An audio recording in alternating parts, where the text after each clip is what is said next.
আরেকটা কত হইছে? এখন যেন দিলের ভিতরে জ্বালা আরো বাড়ছে। এখন তারে জিগায় ভাই গো, কেউ বালা মানুষ আসেনি জানা মতো? হেরে জিগায় কেউ বালা মানুষ আসেনি? খাওয়া নাই, দাওয়া নাই, ঘুম নাই, বলে ও মহল্লা একটা বালা মানুষ আছে, যাও।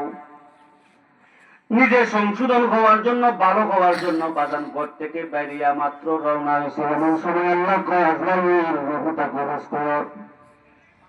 কখনো গেছে না, মাত্র কি হয়েছে? রওনা হয়ে গেছে গা। আজরাইল আইছে রূহ কবজ করতে। জান্নাতের ফেরেশতারা আইছে, জাহান্নামের ফেরেশতারা টক্কর লাগছে। জাহান্নামের ফেরেশতারা কয় আমরা নেন 100 মার্ডার করছে। জান্নাতের ফেরেশতারা কয় না না, 100 মার্ডার করলেও সে ভালো হওয়ার নিয়ত করে ঘুরতে তো বাইরেছে। দুনু ফেরেশতা উপর দিকে তাকায় কয় আল্লাহ সমাধান আপনি দিবেন। সমাধান নিবি? 100টা মার্ডার করছে, আমার বান্দার কলিজায় কামড় শুরু হয়ে গেছে। আমি দয়াল আল্লাহ রহমতের দেও খেলা শুরু হয়ে গেছে, যা মাফ করে দিছি, জান্নাতে লইয়া যা। সে আল্লাহ আছেন। আসুন পরিবর্তন করি, আসুন চিন্তা করি, সামনে আগে থাকবে না, থাকতে পারবো না। সবার কাছে দোয়া চাই, মাফ চাই। আসসালামু আলাইকুম ওয়া রাহমাতুল্লাহ।